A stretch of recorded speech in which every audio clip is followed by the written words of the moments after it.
Good afternoon, everybody. My name is Liz Schaller. I am the NIMAC director and joined here today by Stacy Fontenot, our expert Duxbury transcriber for session 2 of our 6-part series on Duxbury and NimPro textbook transcription using NIMAS. We're really glad that you're back. Hopefully you were here with us for session 1. Before we get things going, I'm going to launch a poll because we'd like to know who is in the room with us today. So please take a moment to respond to this poll question. Which option best describes your role? Are you a NIMAC authorized user or state coordinator? Are you a NIMAC accessible media producer? Are you a Braille transcriber not currently registered with the NIMAC? Are you a TVI or a paraprofessional, or are you in that other category? And if you are another, please go ahead and pop in the chat where you're from and what you do. We would be really interested to know.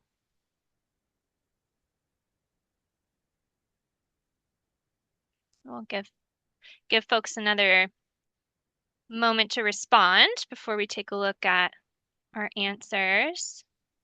Looks like we have a pretty nice, diverse group of people here today, which is fun.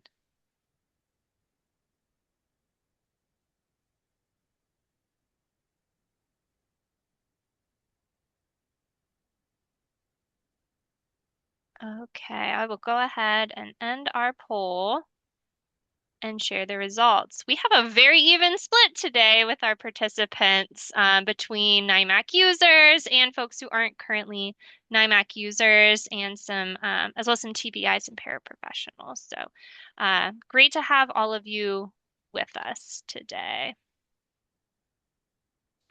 Today's session is going to talk about how to document your textbook transcription project. Some of these textbooks are pretty massive, and so I think documentation is really important. Stacy's also going to talk about NimPro and how to make changes to and then export your frontmatter section of your textbook. And then also she'll talk a little bit about Word and Swift and some of the pagination and setup work that you can do to get started with your textbook transcription. Coming up, we have 4 sessions left in our series, so I just wanted to highlight that. Next week, we'll be talking about body matter, the bulk of your textbook, and then session 4, we'll talk about rear matter, those last pages of the textbook, your glossaries and indexes and whatnot. Session 5 is going to be a deep dive on math, and then we'll wrap up 4th of July week, Wednesday, July 1st, with a little overview of the eBraille file format that the NIMAC is going to provide, as well as some series Q&A. We're going to talk about some of the questions that you all have submitted over the course of the sessions that we didn't get to during a session. We'll save those for the Q&A. And then we also really encourage you to bring your questions to that session as well. So again, our outline of today's session, we're going to look at how to document your transcription project, how to format your frontmatter with NimPro, and then how to set up your file in Word using Swift. Your learning objectives for today are to learn a new strategy for documenting your transcription project. If that's something maybe that you do, a different way to think about it and how to approach it. You're also going to learn how to format and export your frontmatter using NimPro if you have not done that before. And then we hope you'll come away with an understanding of how to set up your transcription project and format your pagination in Word using Swift. Finally, this slide has some resources that will be referred to quite frequently throughout the series. So all those links are there in the slide deck. The slide decks are posted along with the archived sessions on our website. We sent the link out with the first archive session this week. Our goal is to get them all posted within a week, so you'll have access to the slides from the previous session. And then also Alexa's going to put in the chat right now the link to the sample file that Stacy put together for you. She's going to talk about that a little later in the presentation, but we wanted to make one available to you because not everyone here is a NIMAC user already and doesn't you don't all have access to a NIMAS file. So she very graciously pulled one together for you to play around with. So thank you so much for that, Stacy, and over to you. Yeah, hi guys. I'm Stacy Fontenot. I have a Braille transcription business called Fontenot. I'm literary certified and NIMAS certified, and I absolutely love the Duxbury software environment for my work. I have purchased all my software, and I know it's a steep cost up front when you first see those numbers, but the way the money can come in with your transcription projects, it really makes it happen. I wanted to just mention that the ICEB Grade 1 Indicator meeting is happening after this session at iceb.org. I just opened up the website. It still does show that you can register to attend that meeting. So iceb.org. Um, I have some notes that I'm following down below, and I've got another screen over here. So if I'm looking away, it's not because I'm looking at my phone or email. I'm here with you. All right, let's get into documenting our project. Oh, just a little bit about what our session is going to be. We're going to go through the slides first, and then we'll go into a demo. We're not going to go back and forth. So we're going to go through these slides, and then they'll be available on the site, as Liz said. All right, so I prefer to always create a notes template. So I have a personal notes template. And then whenever I make a transcriber note or I've come across something new or there's an update or an addendum, I can make notes in that personal notes template. I also have per project a notes document that has similar things from that personal notes document. So what we're talking about is two separate documents. Mine are in Word. That's kind of just the easy one for me to document this. So today I want to show you how I like creating that initial first personal notes template that kind of has the generic outlines of what a title page should have. You're getting structured for those special symbols and tracking them, transcriber notes page, and then the entries that are associated with that. So that's on that personal. So as you continue with your transcription projects, you always can go and copy and paste from that personal notes file. And then we're going to do a project specific document that has specifics to the project you're working on. You can copy from that personal document into the project document associated and relevant information. But then in the project document, you have very specifics about the decisions that you've made about the project. What's the running head? How is this being produced? Who is the reader? Are there icons and type forms? So here is the structural outline of what should be on a Braille title page. It occurs in 5 sections. Braille format section 2.3 really outlines all of these sections and how to deal with them. We will be walking through with that during the demo. This text that's on here has the 5 blocks: the title segment, the author segment, the publisher and copyright, the transcriber and transcription segment, and then the volume information segment. And this little outline of text came from the manual for Braille transcribing that's on the NFB website, and the link is there. So this slide will be available for you to copy and paste from, but you can also refer back to that instruction manual to see this more. And then obviously the definitive underlying what goes is Braille formats. Here is an example title page from a forensic science book. We have a title. You can see that the sections have these blank lines separating them. There's 2 above the volume segment here because line 25 that has our T1 page must have content on it. So something to be aware of, that in Braille formats, there is a required reproduction notice. But on the Braille Authority website, there has been an addendum to it, which updates that reproduction notice. So when you are doing a transcription, we do need to use what is in the addendum, not what is currently being shown in the Braille formats documentation. Next, we have a special symbols page. Okay, so here's the big bummer about DBT. At this time, it doesn't have an automatic way of inserting a special symbols page, which is why I always document what's going on in the project documentation section. And I just keep, whenever I come across what I know is a special symbol, I enter it on that list and I put it in order. So that's how I track that in the project. I also have a huge, gigantic list that's in my personal template that sometimes gets a little unwieldy. But where do you generate that initial list? So the initial list you get from Braille formats, section 2.5, and then Appendix G in Braille formats outlines what's required, what's not. That's a choice to be made, and symbols that just aren't really needed anymore, but are nice to see what they look like. And then also in the Rules of UEB Appendix 3, that's where they have the symbol order, and it has just every symbol that's in UEB. So if you're ever reading something in Braille and you come across and you're like, what is this symbol?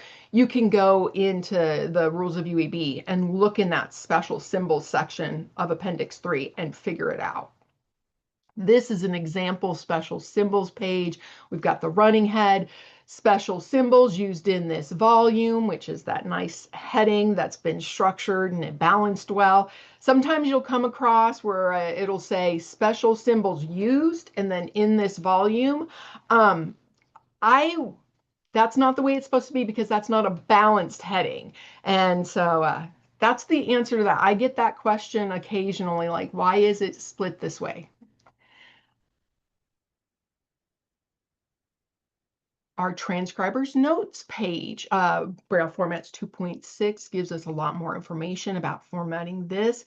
The big caveat as well is if you have an agency requesting your transcription, please look at what they are requesting. They might have some very specific verbiage that they want you to use. They may want you to put the rule, which edition of Rules of UEB that you are using. They may want you to put Braille formats. Though, there may be things the requesting agency is asking for that are not dictated as required by a code book or another guideline that's published. So here are 3 technical codes that that are examples that may be on the transcriber's notes page. So at this stage, we've done a title, we've done a special symbols, and we've done a transcriber's notes. We can kind of say all these things if we put it in our personal template, we'll always have those ready to copy and paste into a project, any other project we do in the future. And here's a sample transcriber's notes page that has those previous 3 codes statements from the previous slide. So when it comes down to moving on to that project transcription documentation, anything that you do, any decision you make, just write it down in there in a way that makes sense to you. From the beginning, decide what your running head is going to be.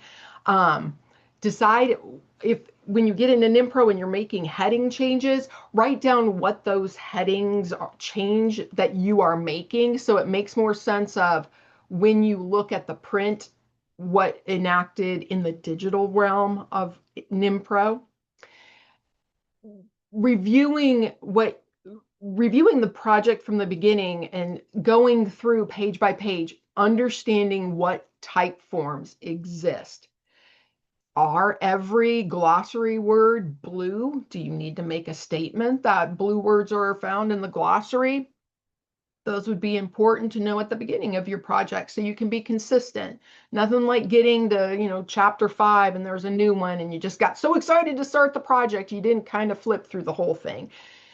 Are there icons in the book? go ahead and identify and create those icons, and then put that in that special symbols list in your documentation for the project. The the dot for symbol for dot locator, and then put your at dollar and whatever icon you're going to be making. Enter that actually. So you're generating what actually can be copied and pasted into Duxbury. Determine if it's single-sided or interpoint. Is this a contracted or uncontracted? Is it double or singled space? Do you need it for a specific reader who is learning Braille? Will you be using one of the document learning tables available in DBT? And what paper size? Is this going to be on 8.5 by 11, or is this a full Braille page? Okay, Liz, are there questions at this time? I don't see any questions at the moment, but I am going to launch a poll. Now that Stacy's kind of covered what she means by documenting your project, we're curious to know more about the folks in the room and if this is something that you currently do, if you weren't quite sure if it's an approach that you currently take to your transcription work. So do you currently create a transcription project documentation file like what Stacy described? And if you do, please put in the chat anything maybe that you like to do Stacy didn't mention. This is a great space for you all to learn from each other, tips and tricks that you've picked up over the years too. So please do share. Okay. I'll give folks just another few moments to respond.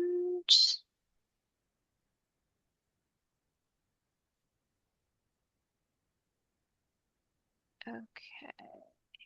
All right. We'll go ahead and end the poll here.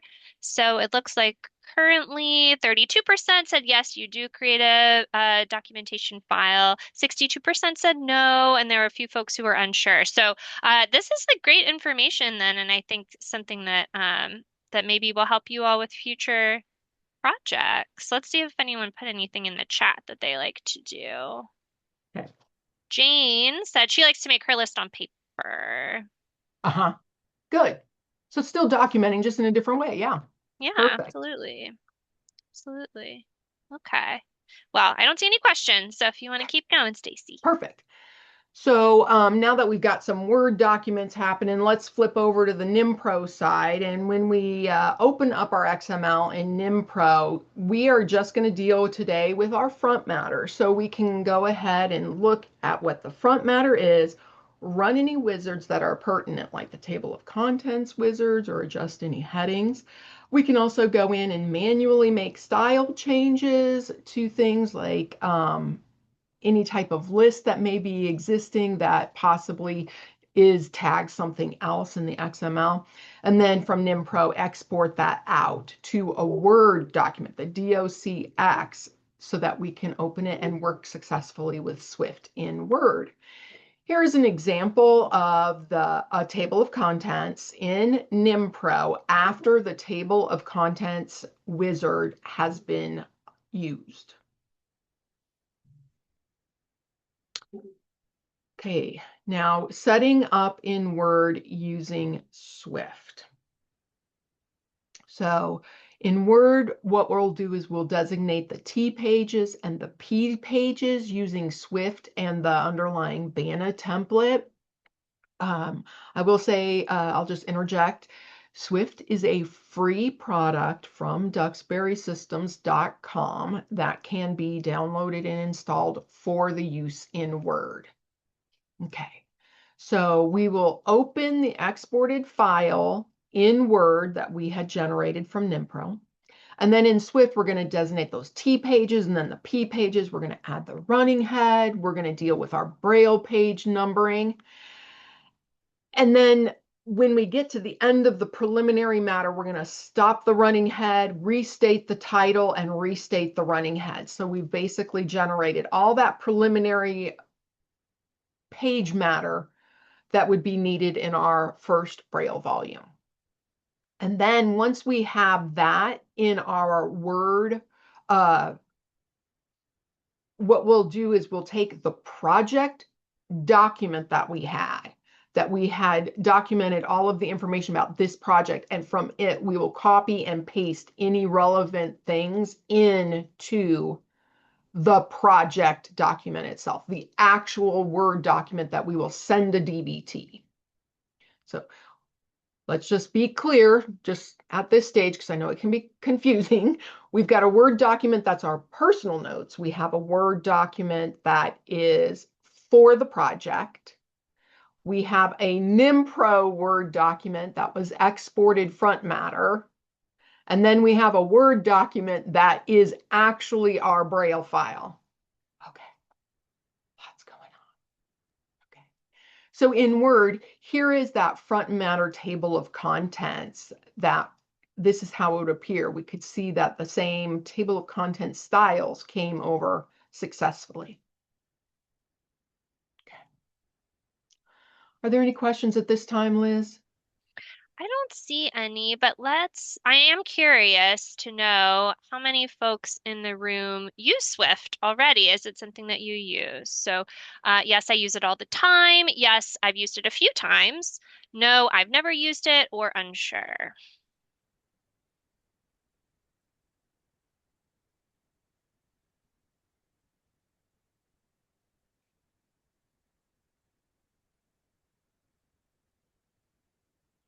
Okay, go ahead and end the poll. Definitely mixed the heck again. About 59% say that they've never used it. And then it looks like we've got 40-ish percent that have used it before. So that's really good to know. Great. Okay, thanks, guys. All right, so there is a textbook sample file that's associated with our sessions, and what it is it's an XML file and a PDF.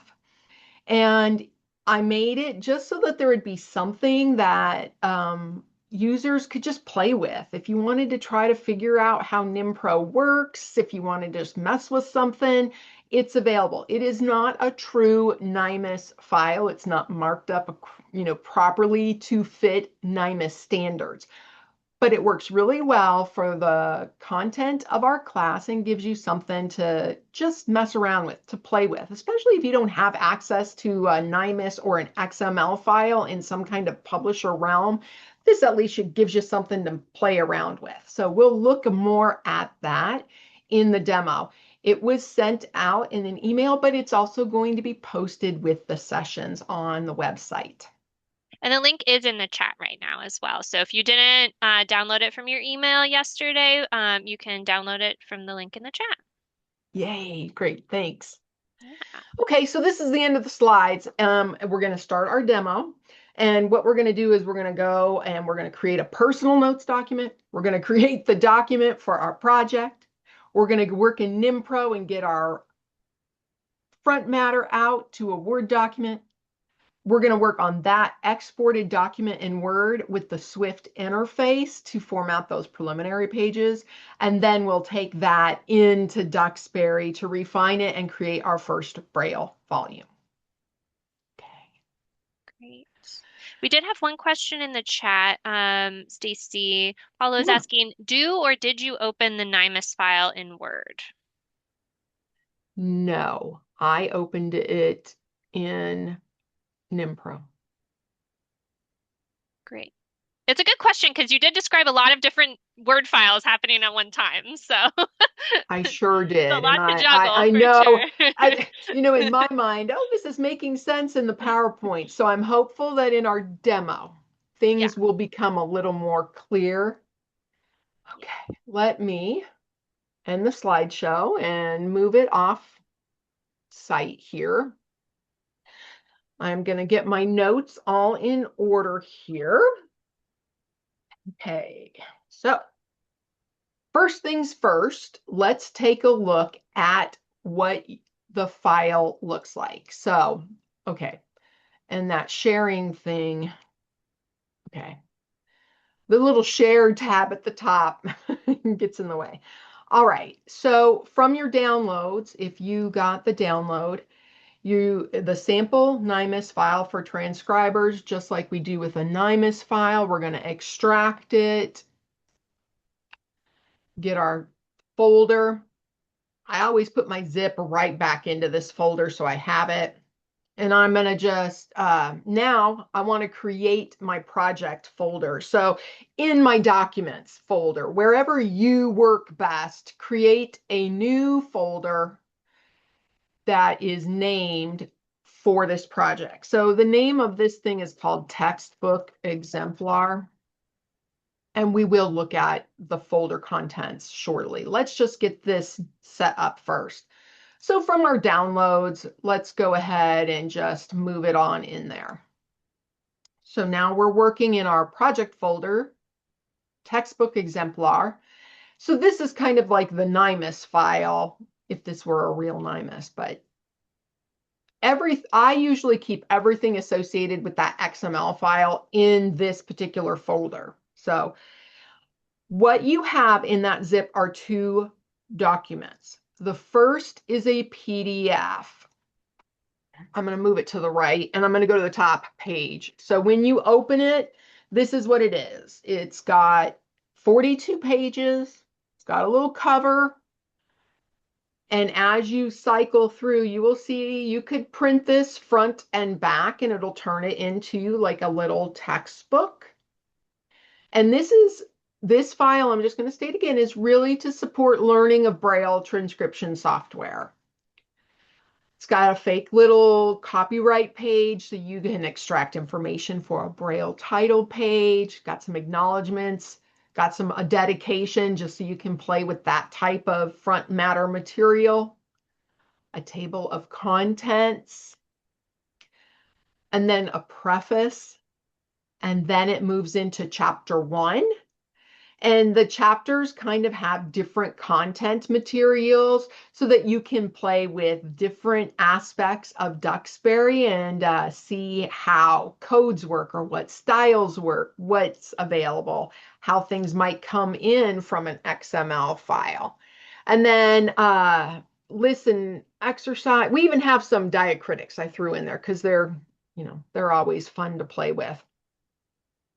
Poetry, some line numbering in here so you can see how that works in Duxbury, a section on foreign language so you can play with language switching. These are all words and terms that we'll get to in body matter, but I'm just showcasing what you have available in the file.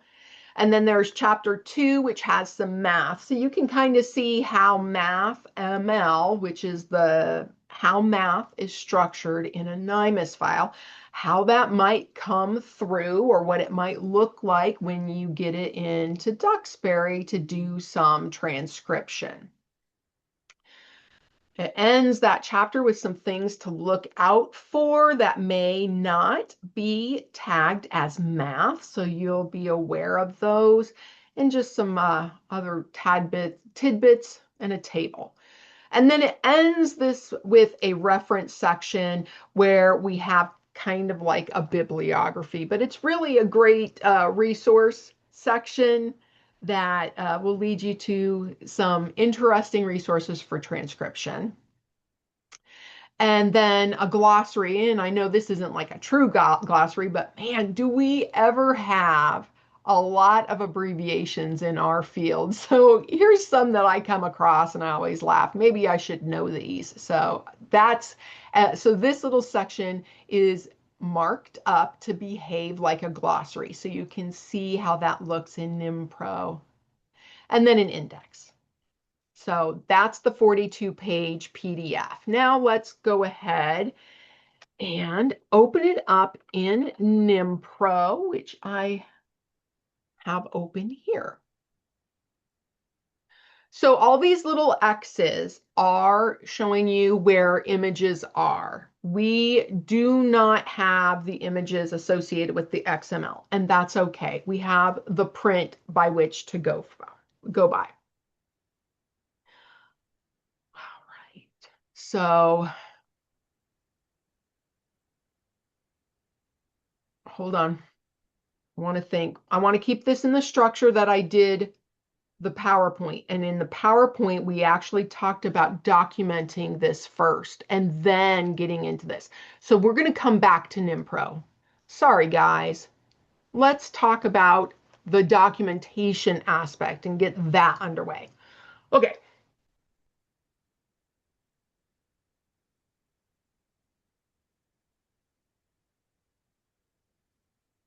All right. So what I've done, I have a new document open here in Word. So whatever way you do this, that's okay. I'm also going to open up, oh wait, wrong thing, the PowerPoint. So you've downloaded the PowerPoint from this session, and this is what you'll get.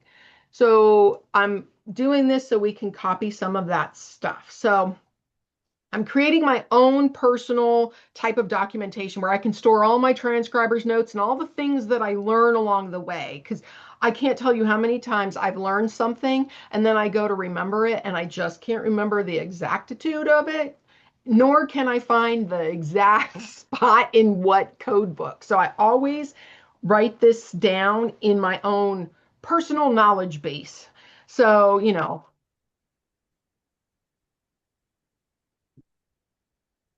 Stacy's notes, personal, whatever you want to do to call it. All right.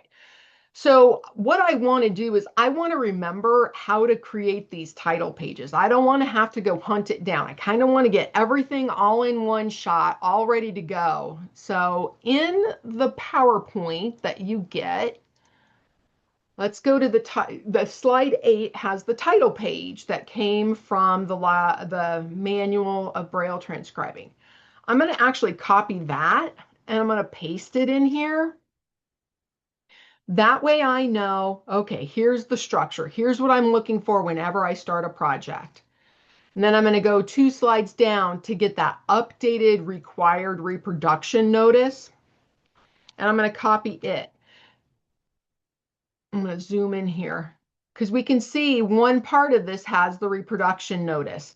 So I am going to paste the most up-to-date and current one in.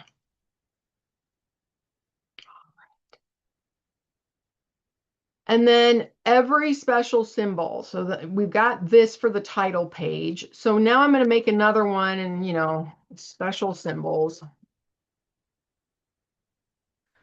All right. Everyone starts with the dot locator precedes listed symbols. That is from Braille formats. I'm just going to copy and paste that in. So we have the very first of all the special symbols needed. All right. And as we transcribe more and more, we can populate this special symbols listing. I'm going to go to my next new page and I'm going to make my transcribers notes. Again, this is just for my own edification. It doesn't have any special thing or whatnot. It's just for me to know in the future. And so whenever I need, I'm going to need to do one of these technical codes. Thank you for having it in this slideshow. We'll go ahead and just copy it in. So now I have my own personal notes documentation. Let's save that.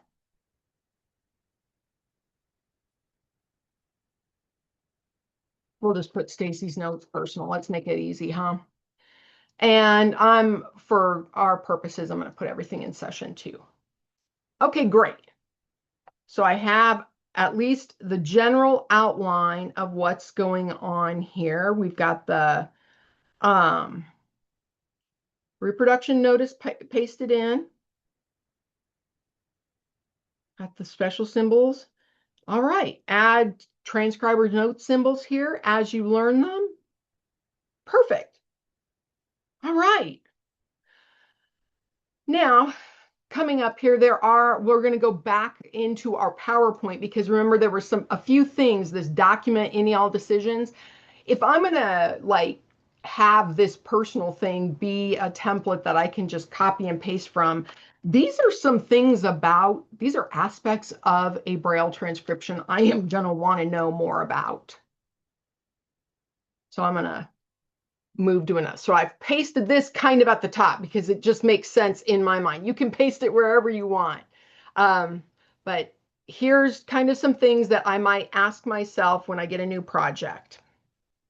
All right. Now, before I leave here, we're going to leave the PowerPoint, but we're going to bring up Braille formats. And here it is on the website at brailleauthority.org. Section 2 is all about the transcriber generated front matter. So what we want to look at here is the title page, because there are a few things like this just says total number of Braille volumes. Is that how it's supposed to be? No. So let's kind of take this just bit by bit, refresh our brains, and then that way we can populate things in our personal template in order to paste over to our project template. So we've got our title page basics, then we've got title segment.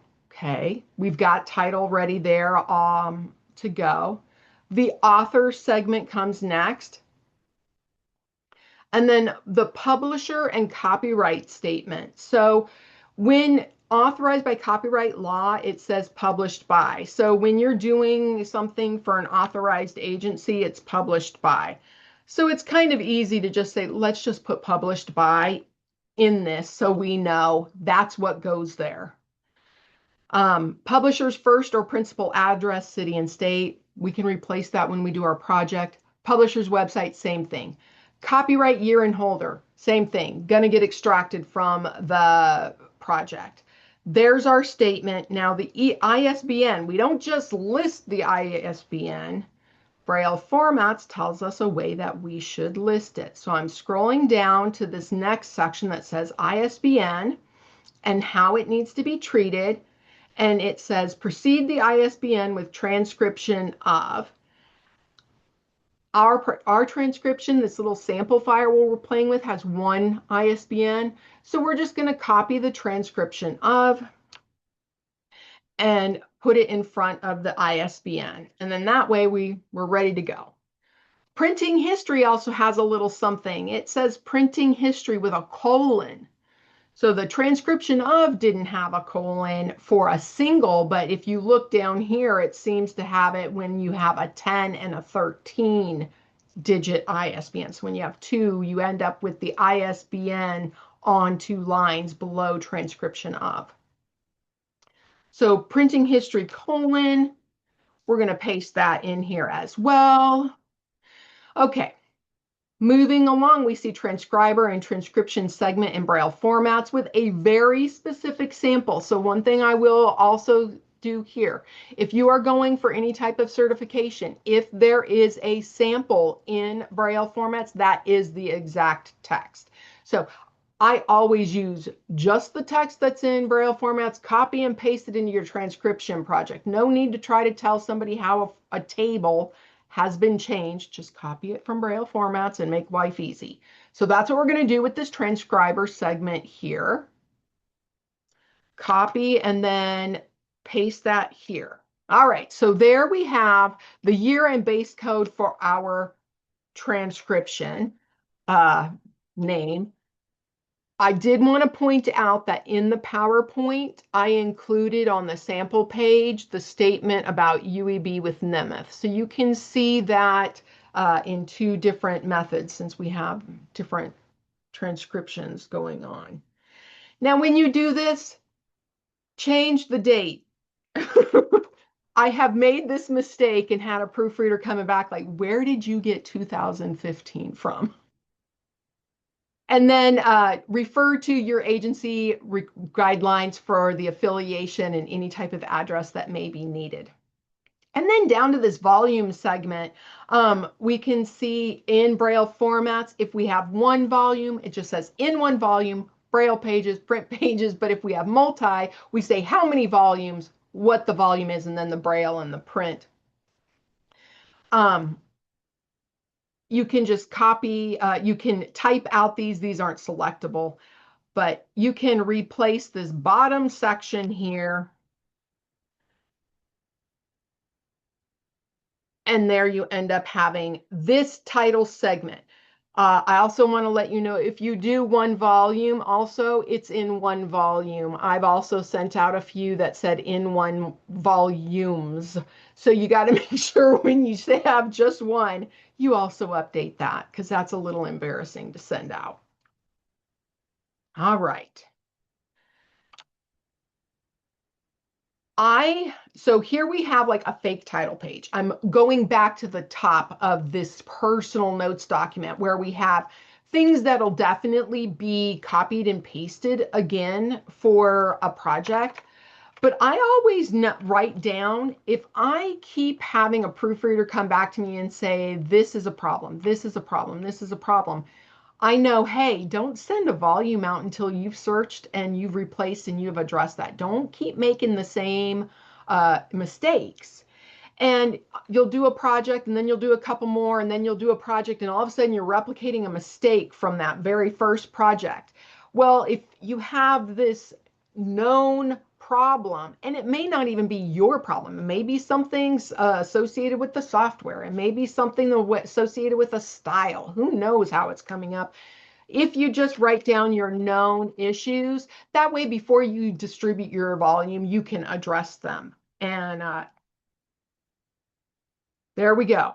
That is our personal documentation. All right. I am now creating a second Word document. Oh, wait, before I go on, Liz, are there any questions so far? There have been some questions. I think I've answered most of them, but some folks were interested in how to open the XML file. So I did recommend Notepad++, just if you want to take a look at it. The XML file is not a human readable file, but if you do work with NIMAS often, I think you can get comfortable with looking at it. It's a tagged file, and the nice thing about Notepad++ is you can actually search in there and you can see the tag structure. So it can be helpful. So I did put that link in the chat and Notepad++ is free as well. I love There that. were a few folks that asked about NimPro and why. Let's see, I think there's one more question. Um, let's see, someone put it in the chat. Might you put your own areas of weakness on the known issues to remind yourself where to give extra attention?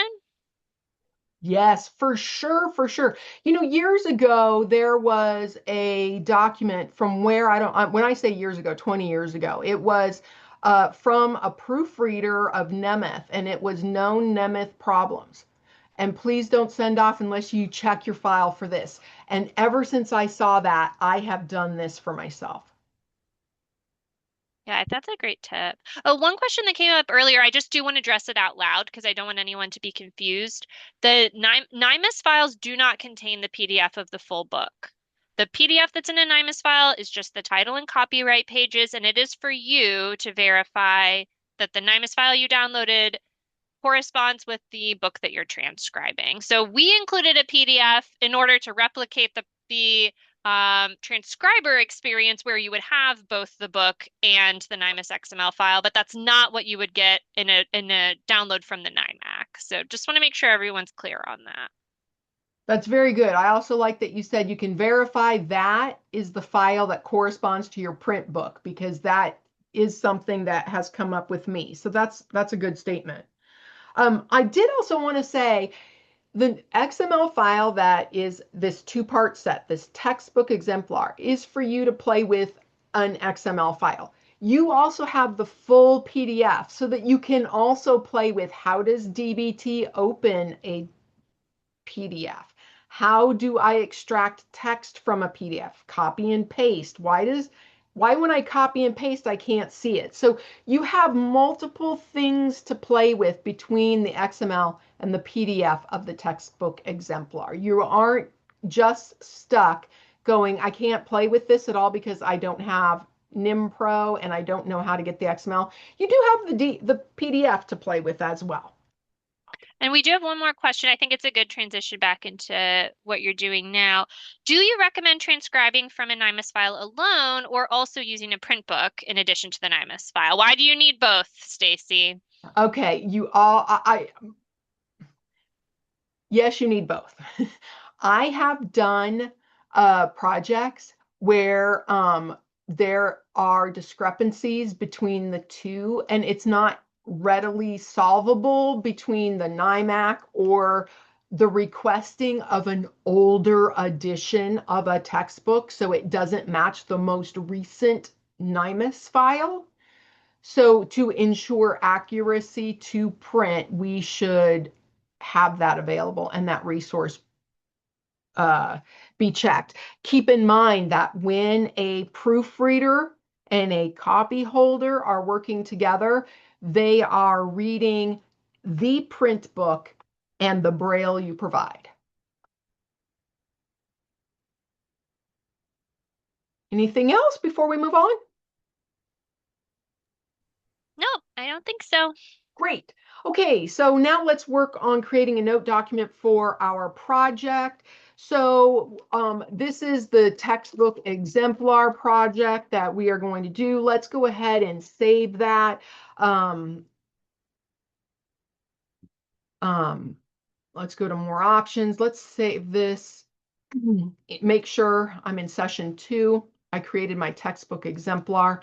I'm not going to put this in the NIMAS folder. I'm keeping it outside. This is the folder structure where I keep all my DXPs, my tactile graphics, my listing of anything that is required by the agency. So here's my notes document associated with this project. I have saved it.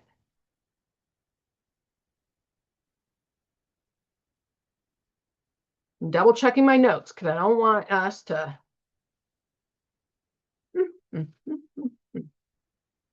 Yes, okay. So let's just take it bit by bit. We know I'm going to need running head and this title stuff. So I am documenting notes about what I have determined, what things I have decided about the book, anything that I'm going to end up doing, what are the parameters of my project. I can just say, it's going to be inner point, it's going to be contracted, it's going to have line spacing be single. I can make that determination up here. But let's get down to the nitty gritty and let's populate our title page for our project. Again, we're going to just come right back to our section 2 of Braille formats, title pages. And we're going to reference the PDF. That's the end of the book. I'm going to control home to go to the front. All right. Book title. Copy and paste it from the PDF. You can do this with your NIMAS file as well. Okay. Just to demonstrate, if you paste it here in Word as this, it doesn't show up because that's white text in the PDF. So you can either Control-Shift-Z to clear all formatting, or from the beginning, you can Control-Shift-V, which is that special paste that doesn't have any formatting associated with it. Okay, sidetrack. All right, same thing, author A and author B. Okay.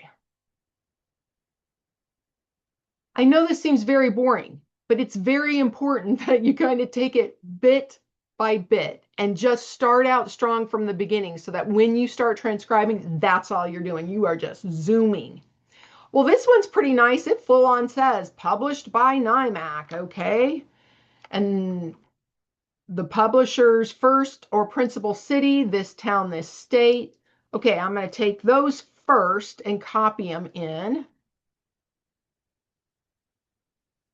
Now I need the website, and I will just say, when it comes down to the title page, I am a copy and paster. I usually don't use the mouse a whole lot, but I have made more silly typo mistakes, hitting the wrong key, hitting the shift. So I always like to ensure that is exactly what I'm seeing here on the copyright page. Not to mention I get nice symbols every once in a while. So we'll get the copyright symbol as it appears in print. There's our reproduction notice, transcription of There's that. Now, here's something we can always come back and go, all right, is this right? I'm curious. Go to Braille formats to the ISBN section. Should I include the letters ISBN? I probably should, but it doesn't have an example. The ISBN may follow transcription of if it'll fit on one single line. Okay, well, I'm just going to do that because I read it in Braille format. So if somebody comes back and says this is wrong, at least I have my exact reference of why I made the decision not to include the letter ISBN. And if you wanted to, go back to your personal notes and add that information in so you don't have to deal with it in the future. Okay, moving along. Printing history doesn't exist in this book. We already got the transcribed by. This isn't for an agency, so I'm going to put my name, okay, and where I'm at. So my business is Fontenot, and I'm in San Antonio, so I've included that. I know you don't always know. You kind of have to guess. So refer to your agency guidelines. Some of them want 3 spaces for where the total number of volumes is going to be. Some want hyphens, some want underscores, refer to that. For our project purposes, in playing with this in our sessions, we're going to make 2 volumes. So we know. And here's volume 1. So every Braille page starts with T1 and goes to T something. That's pre-populated. Everything has a P1 and a P something. It's got the table of contents for sure. And then our number of Braille pages. And then our print pages with the Roman and that. All right. That is in our notes file. Okay. And we've also decided, and we've made our determination, we're going to have the running head be the same. Okay. So now we have the 2 documentation components, our personal and the project. Now we're going to move to NimPro. At this point, do we have any questions?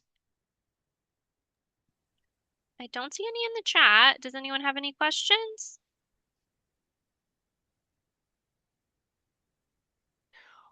We're just going to work with the front matter here.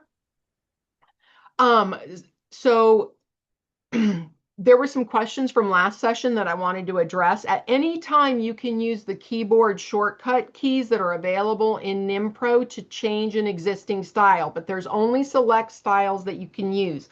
So this says doc title. If you wanted it to be a heading, you could press H to get it to be a heading. And let's just pretend for some reason you want it to be a heading 2, a cell 5 heading rather than heading 1. You can hit the number 2 and it would change that. So you can use E for exercise, L for list, H. That table of shortcuts is in the session 1 PowerPoint.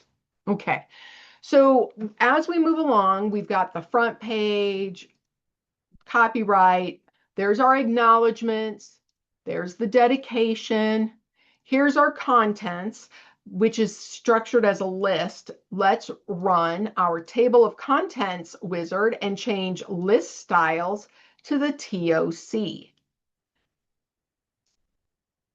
Perfect.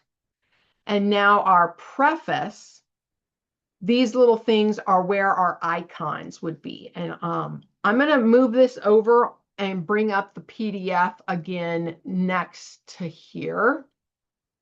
And I'm going to move to this page in print. So we have the print preface page that shows like a boxed list with these icons. Something that can be done, and I say this as it should only be done infrequently. You can toggle between changing styles or editing text.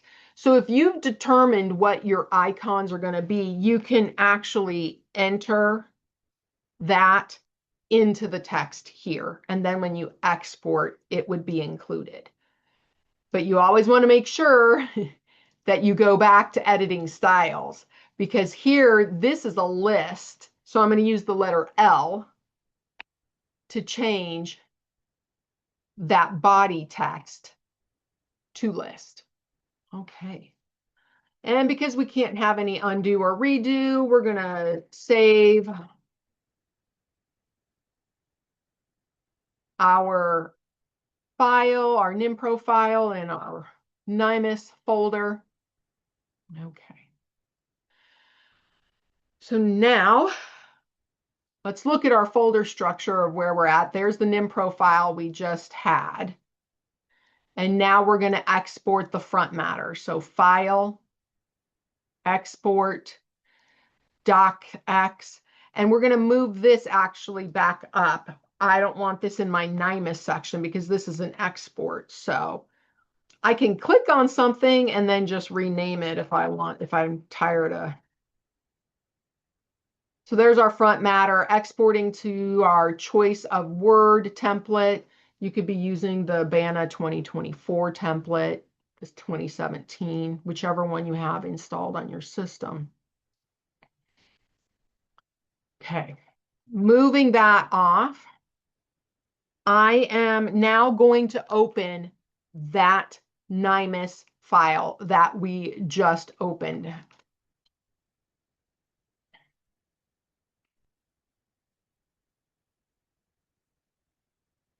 Sorry, taking a minute here. Where'd you go? Okay. All right. So the first thing we want to do is we want to look at Swift, and let's kind of clean up and work. Sorry, my screen, the bar for this is right across the top and it doesn't want to. You can drag it elsewhere. Oh my goodness, can I? Oh, Hmm. thank you, Liz. All right, sorry, Sure. folks. Everybody's learning It something does today. get annoying. It does get annoying sometimes.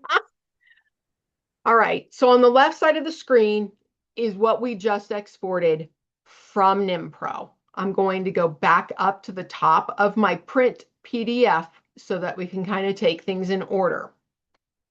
So Swift is an interface in Word, and it has this Braille tab along the top. If you have installed Swift and you do not see this Braille tab, go to File, Options to customize your ribbon. And on the right side, you can see this customized ribbon with Braille. That needs to be checked. If that is not checked, it doesn't show.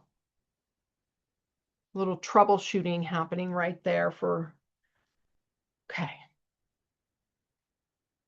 So when you click Setup in the Braille ribbon, choose BANA, choose your BANA template that you're using. Again, you could be using the 2024, which is the most recent that came out.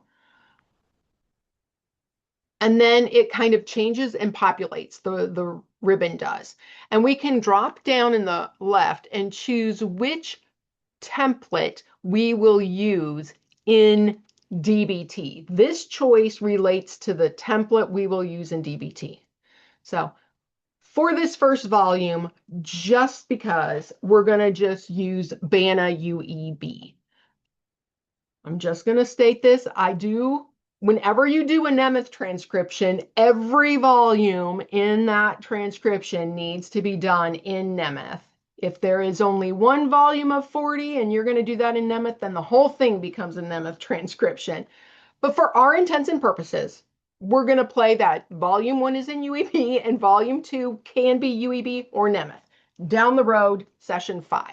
All right, back to work.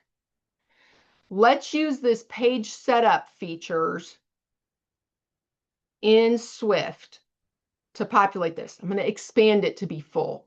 That way we can see all of the full ribbon. So page setups, drop down. The first one says transcriber generated page T1. There it is.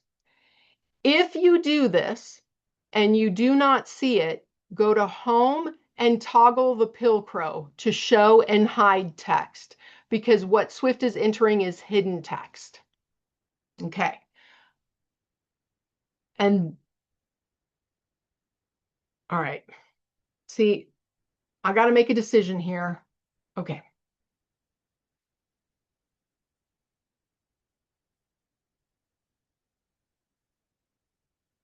This is the document that we had populated for this project.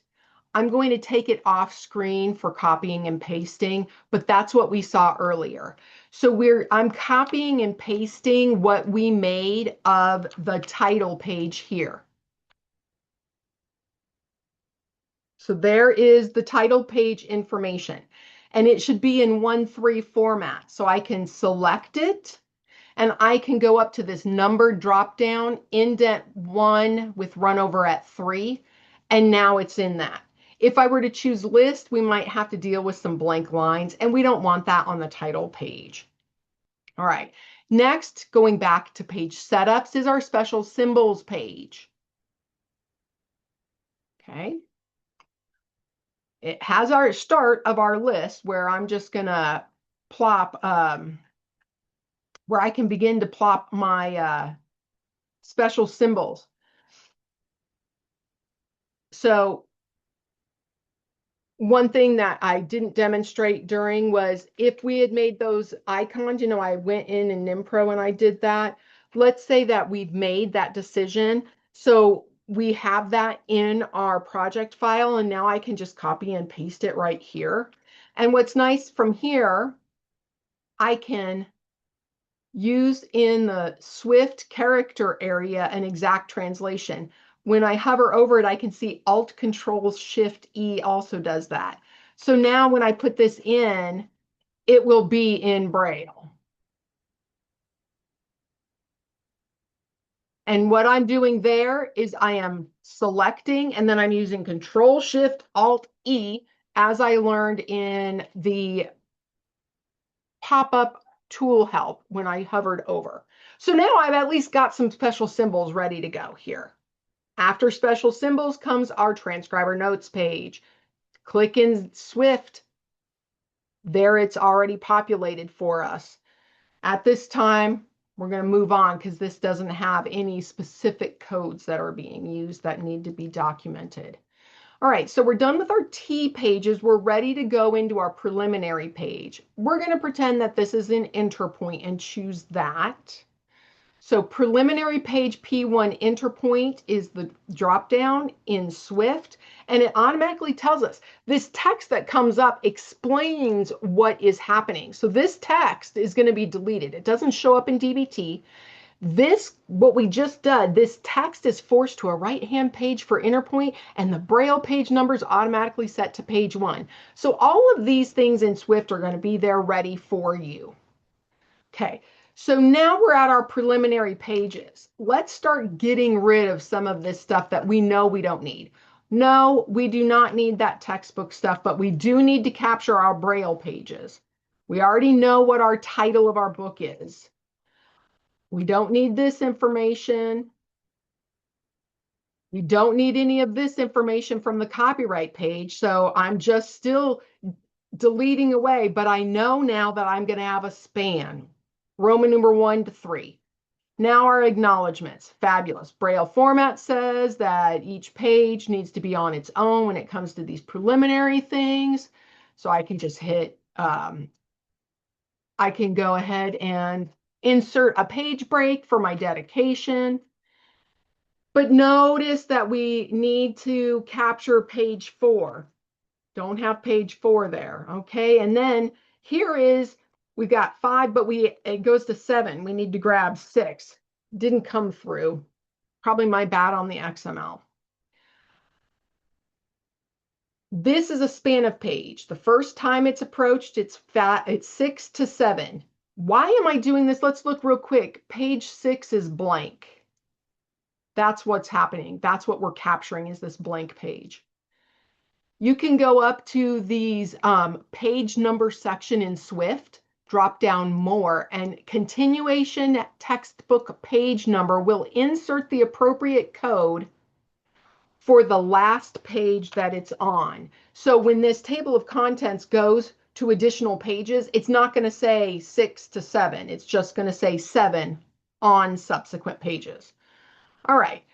So, and we also want this on a new page. Any other problems we'll deal with in DBT. Now we have a content section in Swift.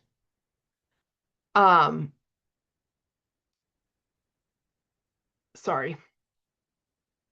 Page setups first for the contents page. And it pre-populates what we need in terms of the volume and the chapter. But we do need to change. We have the word contents in print and it's not all capped, so we're going to delete that. Chapter actually is going to go below preface. There's a blank line between preface and our body matter and a blank line between body matter and rear matter. That's a Braille formats thing. This needs to come below our page numbers. All I'm doing is kind of like shuffling the text around because I know what, needs to be. We have a page number prior to our headings. And since we're having chapter here, I'm going to delete it. This is part of Braille formats table of contents to make that heading prior when you have that word repeated in a table of contents. What's nice is all of these already have the style of guide dots. So when we open this in Duxbury, it's going to automatically have it. Okay, now here's the weird thing. Braille format says typically the first thing in your table of contents is the body matter. We're used to page 1 being the body matter. Agencies sometimes will tell you, please start the body matter on page 1, but for our intents and purposes, preface page Roman numeral 8 is the first thing in the table of contents. So that's what we're going to treat as the first page of body matter.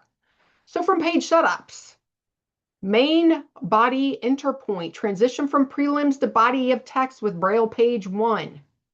Now we have preface.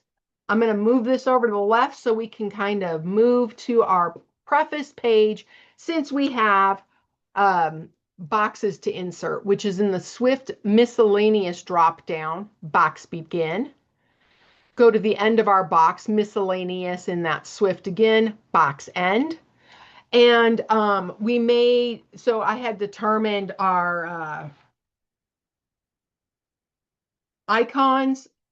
We can enter that with that Shift Control Alt E and make those the icons as they will appear and change the lettering. So pay attention, PA, Math, MA, Table, TA, okay.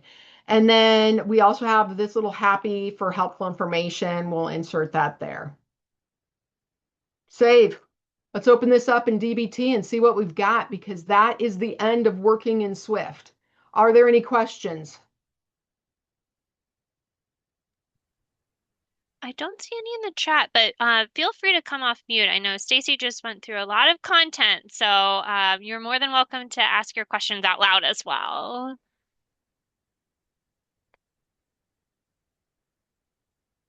You've got one thumbs up, so at least one person's following along. Oh, wonderful. Thank you for that feedback at least. Okay, I have Duxbury opening up here. What I'm going to do, okay, something to know. You can't have your Word document open and then open it in Duxbury. You do need to close this. So we're going to get rid of what we're done with and not have it clutter up our screen. Okay.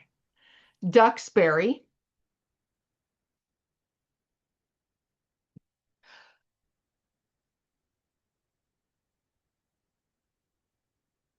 I'm just orienting myself. I'm sorry, I'm taking a moment here.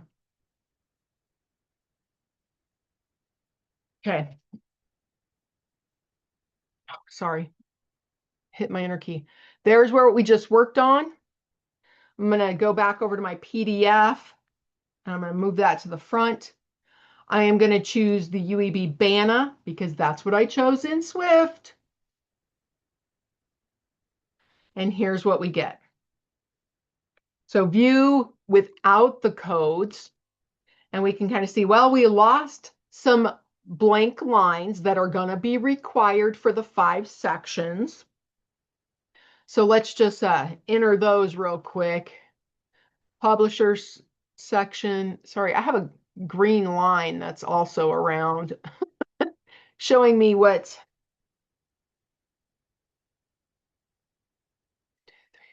There's our 5. Okay. And we know that this needs to be a, we're doing this as inner point. So to get something to go to a right-hand page, F9, and the code is SD1. SD1.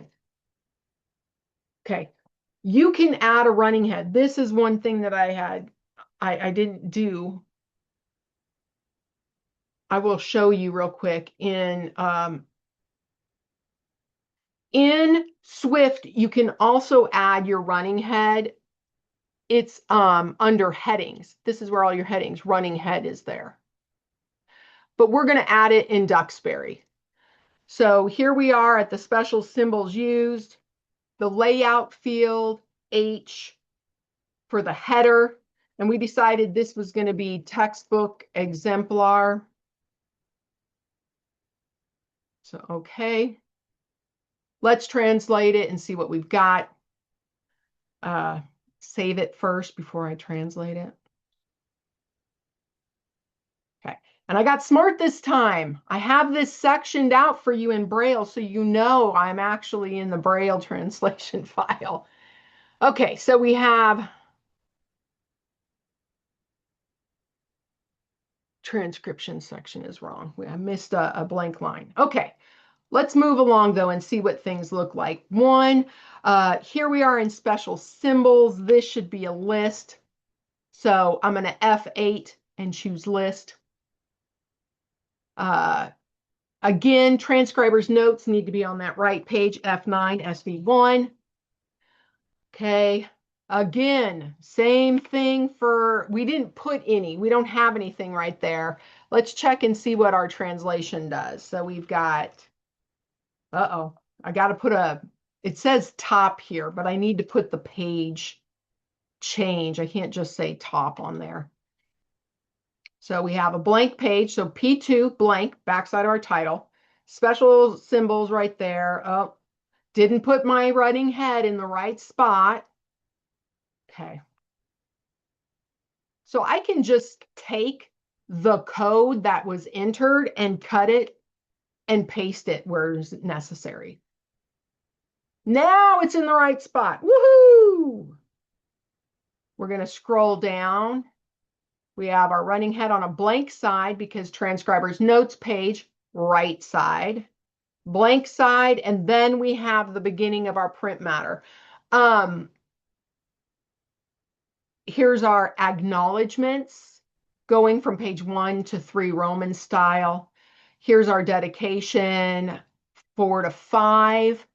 And now we come to our contents with our title, volume 1 there. It's 1 to 7. And when we look on the next page, it's A7. So we have a good continuing repeat. In Swift, you can also totally control in your